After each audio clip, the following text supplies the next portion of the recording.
Hello students, we are with second topic of paper 1 syllabus, DC power supplies. In the last two sessions, you have seen first two types of rectifier circuits, half wave and full wave rectifiers. Let us see now in this session the third and the last type of rectifier circuit, bridge rectifier circuit. In this session, you learn about it, an idea of construction of the bridge rectifier circuit with the help of suitable circuit diagram. Then we will learn its working by using the waveforms.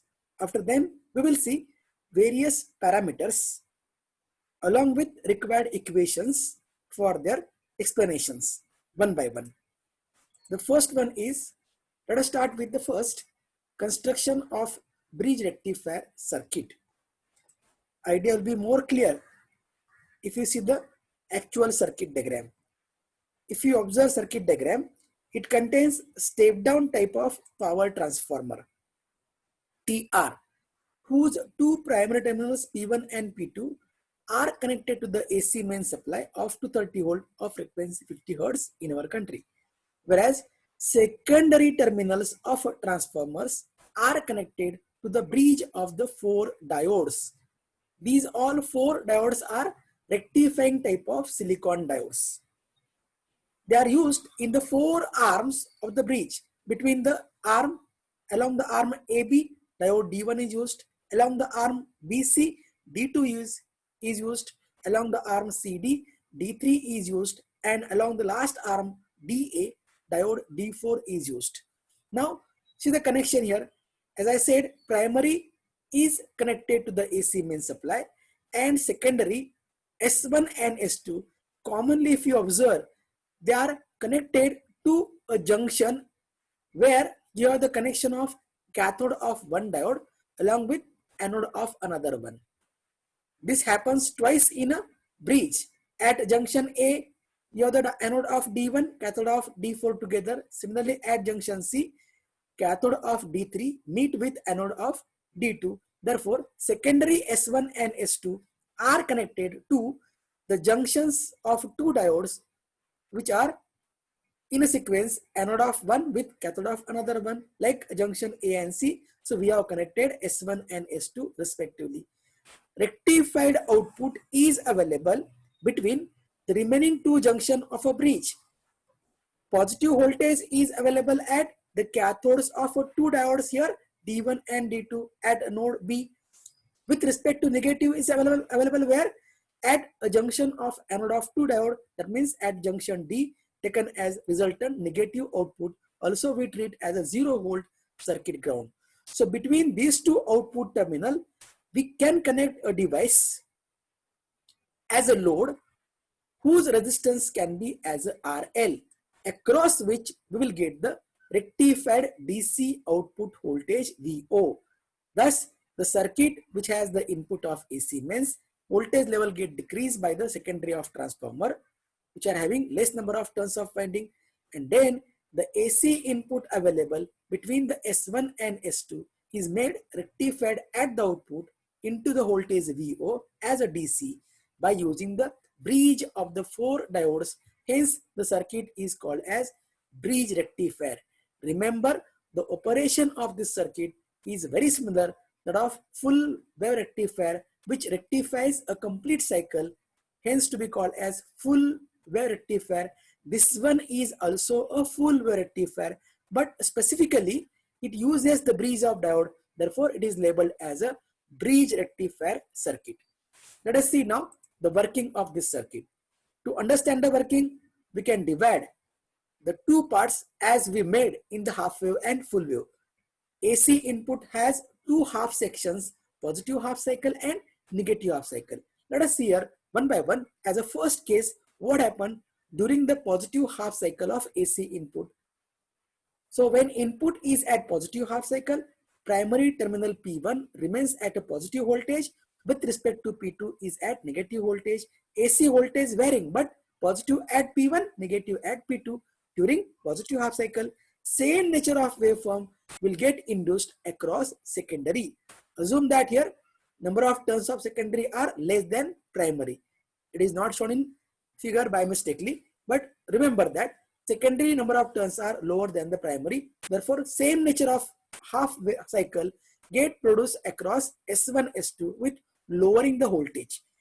Result of which here secondary S1 is at positive potential whereas S2 is at negative potential. Effect of which you'll find junction A is at a positive voltage whereas junction B is at a negative voltage. So as junction A is at a positive, therefore junction B will be at negative voltage. I'll repeat once again here as a part of working. Junction A is at a positive voltage and junction C will be at negative voltage. I'll show here with a mark of plus and minus sign on a junction. So A is at a positive voltage whereas B is at a negative voltage.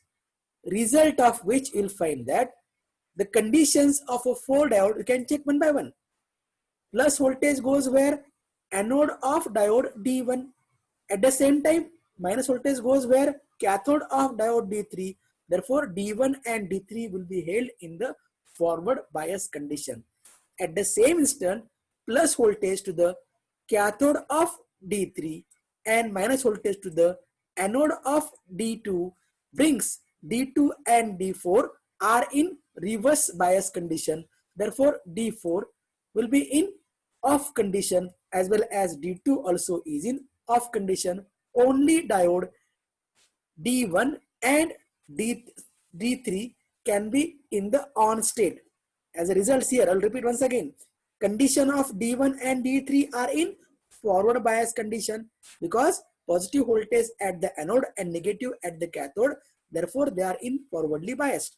Will turns on, they can easily conduct the current through them. At the same instant, condition of remaining two opposite diodes D2 and D4, they are in reversely biased condition.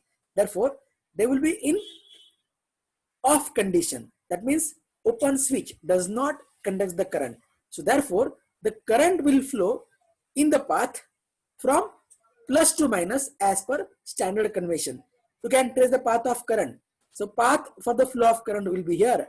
It will start from, the current will start from the positive voltage S1 in this direction towards the node A. Then as if it reach node A, there are two branches either through diode D1 or through D4, but D4 is in off condition. Therefore, current will have to flow through diode D1 towards a node B. As if it reach at node B, again there are two branches from node B through the load or through D2, but D2 is in off condition. So current will have to flow through the load towards a junction D. Then again from D, there are two branches through diode D4 or D3, but D4 is off. It will take the path of D3 and will end on the S2 which is at negative. So in this way, voltage present across S1, S2, same voltage will brought at the output as a part of rectification. Why it is so? Because diode D1 and D3 conducts the current. So voltage present across S1, S2, because of the flow of current through D1 and D3, same current also flows through the load RL. That is, say current IL flowing through it. So as the current IL flows, the path for the flow of current, I'll repeat once again here. It starts from S1, then through diode D1, then it will flow through the load RL, and then it will flow through the diode D3, and it will end at negative potential of terminal S2. So as if the same current flows to the load as IL, by Ohm's law, the voltage across RL is given by IL into RL. Thus, resultant positive peak voltage present across the secondary as input to the rectifier will brought at the output. Same half cycle is produced at the output. So in this way, positive half cycle present across secondary winding is brought at the output as DC output. Now let us see what happened in the next half cycle during negative half cycle. During negative half cycle, polarities of terminals are get interchanged.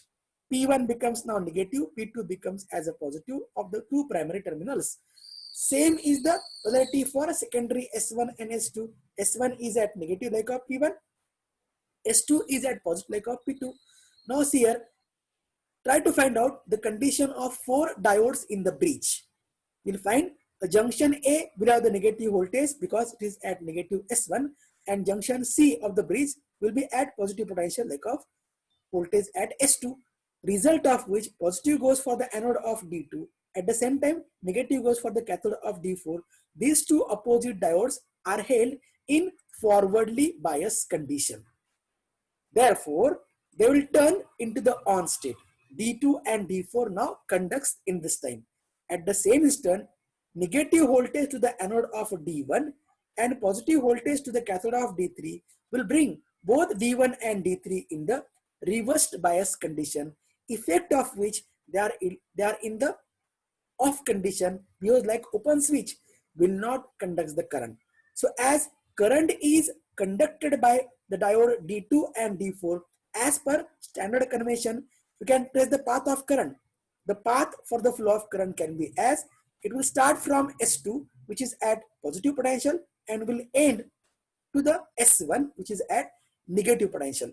So the path for the flow of current is from S2 through diode D2, then the through load IL, then through diode D4, it will come and end on the S1, which is negative. The path, I will repeat once again. If I want to trace it, the path, we can see the path. We can trace the path, say with another color. So we'll say the color of other type. So this one. So current begins from the S1, sorry, S2. So path for the flow of current is of this one. The path for the flow of current is from S2. It flows from S2 towards the junction C, then through diode D2 towards junction B, then through the load RL towards junction D, and then from D it flows through the diode D4 towards the S1, which is at negative. If you observe here too, direction of the flow of current is from top to bottom like of previous positive half cycle. Therefore, the current direction remains maintained here. As a result, the load current IL flowing through the load RL will causes the voltage get produced across RL as the output voltage of rectifier given by VO equals to IL into RL. As I said, direction of current is top to bottom to the load RL. So upper is remains at positive, lower is remains at negative. Excuse me. Resultant voltage VO will produce here across the output will be inversion of voltage present across secondary at the output. So output is inversion of negative half cycle as an input to the rectifier present between S1 and S2. Same will get at the output with inversion into the positive. So in this way, we find that during the both cycles, positive half cycle as well as negative half cycle, direction of the flow of current through the RL is maintained. Hence, we will get a DC rectified output voltage for the complete cycle of AC input. Hence, it is to be called as a full wave rectifier. Only for sake of understanding, since it contains a bridge of 4 diode, it is also labeled as a bridge rectifier circuit. We can understand the working of this circuit again by using the input and output waveforms. Upper is the waveform for the input present between S1 and S2 across secondary of a transformer as an input for the rectifier, and the resultant output voltage is observed as shown in the lower waveform. It is present across the load at the output as output voltage VO.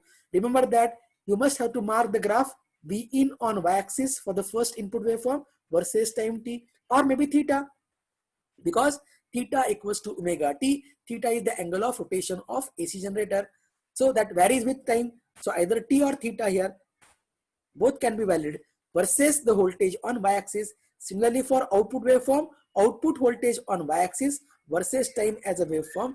Without labeling of a time and voltage, the graph will be of meaningless.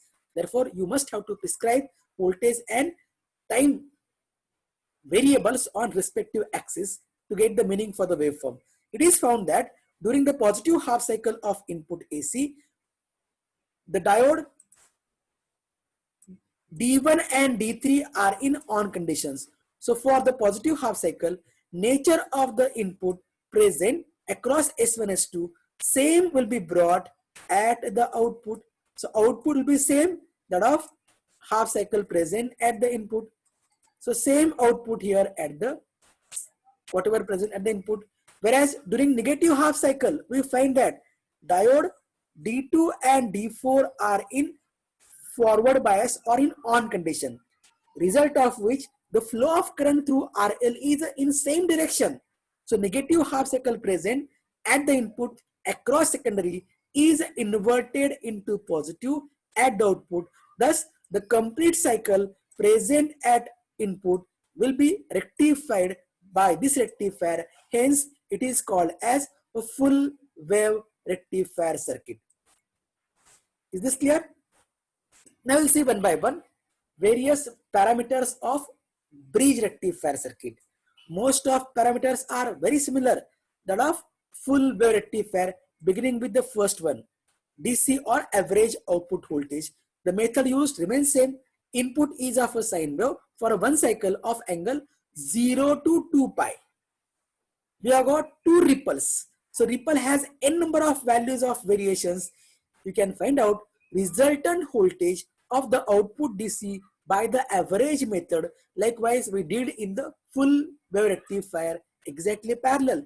That is the formula: area covered by these two loops in the one cycle of span 0 to 2 pi as a base. That area we can find by using the method of integration with limit 0 to 2 pi for the one cycle Vi of d theta. What is the Vi?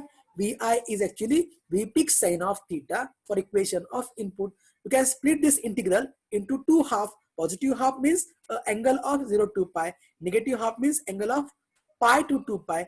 It is found that during the positive half cycle, same input Vp sine of theta is present at the output, but during negative half cycle, input is inverted into output. Sign get changed, so minus of Vp sine of theta. If you solve these integrals, you'll get the first of value 2 Vp, second also of value 2 Vp. After calculation, the total area of the two loops of the two ripple will be equals to 4 times peak voltage. Peak is this one, V peak maximum voltage. Put this value in the formula to get the resultant average DC voltage, that is area upon base. Base is of 2 pi and the area we got here by integral 4 times Vp. So 2s are 2, only 2 left at numerator. Twice Vp upon the pi is resultant DC or average voltage. 2 upon pi, if we simplify this, you'll get reciprocal of pi into 2 will be of 0.636 times peak voltage will be as resultant DC or average output voltage of the bridge rectifier circuit, exactly similar that of the full wave rectifier circuit. Same procedure, same method. And remember that this calculation of area and resultant equation derivation is not in our syllabus. At any case, the question will not be asked in the board exam. Just I have given only for sake of better understanding. So need not to remember this exam point of view. Now come for second parameter, DC or average current. Amount of current that flowing at the output of rectifier through the given load of value RL we have connected between two output terminal to be called as DC or average current, and definition is known to you. It can be found by just ratio of voltage upon resistance VDC upon RL. We have got the value of VDC as 2 Vp upon pi. If we rearrange it, 2 Vp upon RL, peak value of voltage upon resistance can be as peak value of current into 2 upon pi remains there. So 2 by pi is 0.636 times the peak value of current present at the output is the resultant DC current of bridge rectifier circuit, similar that of full rectifier. Then about ripple factor, definition remains same. Ratio of RMS value of voltage present of AC component present at output to the DC or average output voltage. It is found like a full wave. In this also, of same type of nature of output present, therefore ripple factor is to be found about 0.482. Must have to remember by heart this. Calculations need not worry about it. Just remember that resultant value of ripple factor is of 0.482. That means it is less than 1. Means AC component is less than the rectified DC. So filtering is better, rectification is better than that of half wave rectifier. Let us come for the next fourth parameter of the rectifier here, that is ripple frequency. This also founded by the same technique what we did with the full wave rectifier. Likewise, it is observed that in one cycle of AC input, there are two ripples. Therefore, number of ripples per unit time will be double of number of cycles present at the input of AC. Let frequency of input can be Fi and the ripple frequency can be as F suffix R will be equals to double of Fi. Since frequency of AC means in our country is of 50 Hertz, therefore ripple frequency becomes of 100 Hertz. Then the next one is of efficiency of rectifier. Notation eta. Definition remains same. Ratio of output DC power produced by rectifier to the applied input AC power. DC power means P suffix DC upon AC power means P suffix AC. This ratio is called as a rectification efficiency. In percentage, you can multiply by 100. It is found that likewise of a full wave rectifier, in case of bridge rectifier 2, efficiency is of very high, about 81.2%. Now question left here, why not 10%? It was below the 50% in case of half wave, but the full wave and bridge contains very high, about 81.2%. Again question left, why not 10%? Reason for that, some of the power get lost across the transformer. There are different types of losses you have studied in 11, such as a copper loss, eddy current loss, core loss. Because of that, some power get wasted. The loss of power will decrease resultant output power. And secondly, some of the energy or the voltage get drops across the diode in the rectifier circuit. Therefore, resultant output voltage get decreased. Hence, efficiency will be less than 10% in the full wave as well as bridge rectifier circuit.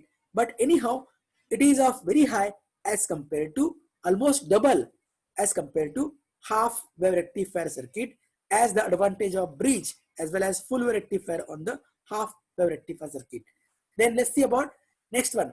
Second last parameter, peak inverse voltage of diode in rectifier circuit.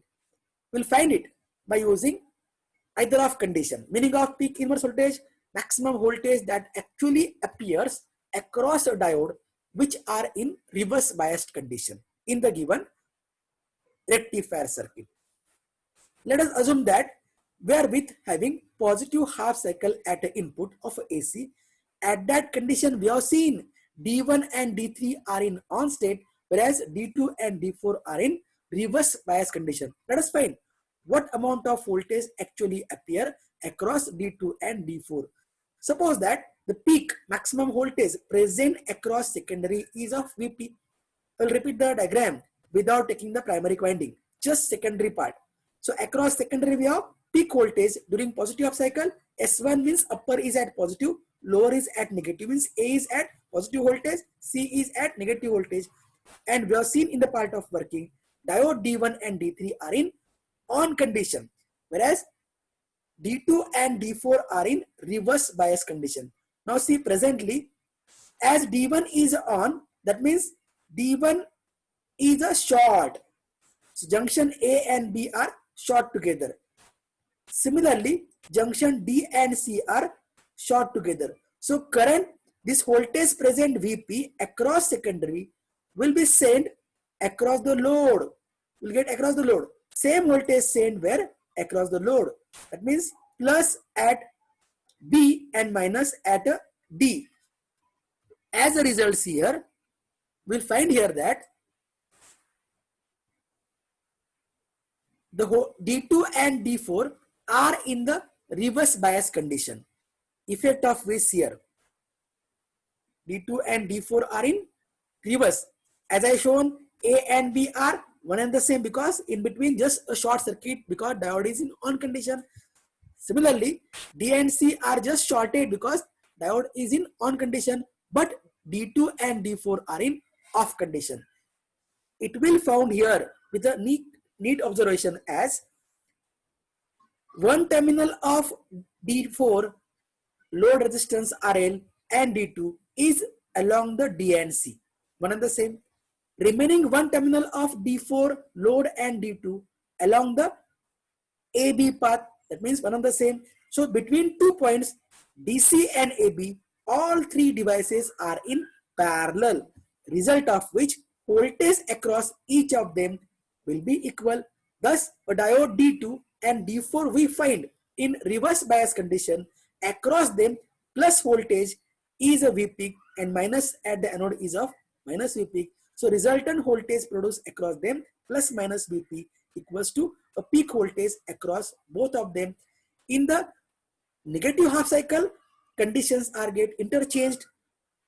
You'll find that peak voltage will going to be appear across the D1 and D3. Those are in reverse bias condition in the next negative half cycle. So at any case, it is found that peak inverse voltage across the diode is equals to the peak voltage present across the secondary of a transformer, or peak voltage present across the load at output will appear as the peak or maximum inverse voltage across a diode in the bridge wave rectifier. Remember that it was double of V peak in case of full wave rectifier. It was a drawback with it, is now overcome by using bridge rectifier. It is just of only V peak value. And we have to select diode now. Diodes available in market with one of the specification as a PIV rating, maximum allowed reverse voltage that we can apply across it to be called as PIV rating. It should be at least a peak voltage present or more than the peak voltage present at the output or across two secondary terminals. Then and then only diode can works without its damage. Otherwise, if you select diode from a market whose PIV rating is less than V peak, then it has to sustain more amount of voltage, therefore it will get damaged. So while we construct rectifier circuit, we need to bother about the two important specification. One is the PIV and other is the diode current rating. Let us see now diode current in the bridge rectifier circuit. Meaning of diode current, amount of current that flows through diode when it is in forward bias condition. In the bridge rectifier circuit, we find resultant total load current is a sum of two current. The first current is sent through diode D1 and D3 during positive half cycle, and second half of the current is the current flowing through D2 and D4 during negative half cycle. Addition of these two current is resultant load current. Therefore, current through D1 and D3, because they are in series, will be same, say of I suffix O. Similarly, during negative half cycle, current through D2 and D4 also of same, say of I suffix O. So double of IO will be half of load current. But load current is what? Load current is the DC current at the output of rectifier circuit. So replace the value of IL by IDC and solve for the IO. You'll get I suffix O means diode current equals to half of DC current, 0.5 times IDC or 0.5 times a load current. Therefore, in case of bridge rectifier like of full wave rectifier circuit, diode current is of the value half of the DC current present at the output of load flowing through the load, that means half of the load current. Now, likewise PIV rating, manufacturer also provides maximum limit of the current that can be allowed to flow through the diode without its damage. That maximum limit also called as diode current rating. So in case of bridge rectifier, to construct the circuit by using diode, we have to select a diode with the current rating means IO rating should be at least half of DC current or more than this value. Then and then only diode can withstand in the circuit without its damage. So this is about all different parameters of rectifier circuit. At the last, let me have a conclusion about the bridge rectifier as a part of its advantage and one drawback. Its advantages over the full wave are the first one as it does not require center tap type of transformer.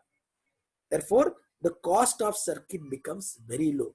Remember that the process of construction of center tap type of transformer needs tapping the secondary at the center and attaching one more terminal, a time consuming process. Therefore, its cost becomes very, very high. Cost of diode comparatively negligible. So need of 4 diodes for a bridge is not its drawback, because the cost of bridge of the 4 diode nearly same that of the cost of single diode, because bridge is available in single package. All the 4 diodes are available with fabrication of one package worth of cost of a single diode. Therefore, the need of 4 diode never be a drawback of bridge rectifier. But it avoids the need of center tap type of a transformer. Therefore, the cost of circuit becomes very low as compared to full wave rectifier circuit. Secondly, we found just now the peak inverse voltage of a diode is just V peak, the peak present at output or the peak voltage present across secondary, but it was double of the peak voltage present at the output. That means in the full wave rectifier, diode have to withstand with a more amount of reverse voltage. Therefore, their life becomes very less. So this could be as major one more advantage of bridge rectifier over the full wave rectifier. At the same time, it has one of the drawback. What is it? That is a diode drops. Since we know that diode required to turn on minimum voltage across it to overcome internal barrier potential. In case of silicon diode, it is about 0.7 volt. That is called as diode drop. For across each diode, the voltage VD will get dropped, either 0.7 for silicon, 0.3 for germanium. So VD is the voltage drop in the path of current. And since we have seen in case of full wave rectifier, the 2 diodes conducts in series with the load. Therefore, across each of them, VD plus VD, double of voltage drop will get dropped across them and remaining will comes at the output. So resultant output will be less by 2 VD. In case of DC power supply with transformer and AC main connection, this voltage for silicon 0.7 it comes 1.4. This 1.4 volt is negligible for actually DC power supply construction. But rectifiers also used to rectify the small AC voltages. In that case, 1.4 volt loss or the drop is a major in the small value of AC voltage rectification. In those applications, one cannot go for the bridge rectifier. Therefore, for rectifying the small AC signals or AC voltages, you have to preferably use a full wave rectifier as it's one of the advantage. Is this clear? So drawback of the bridge rectifier is what?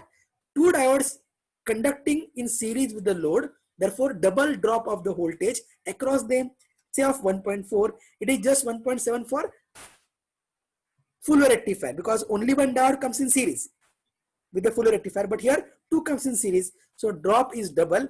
Therefore, if you want to rectify small AC voltages, you have to use full wave rectifier than the bridge one. So with this, all 3 types of rectifiers are finished.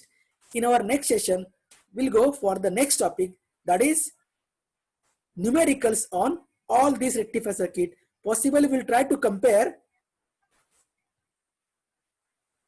rectifiers with their parameters in our next session.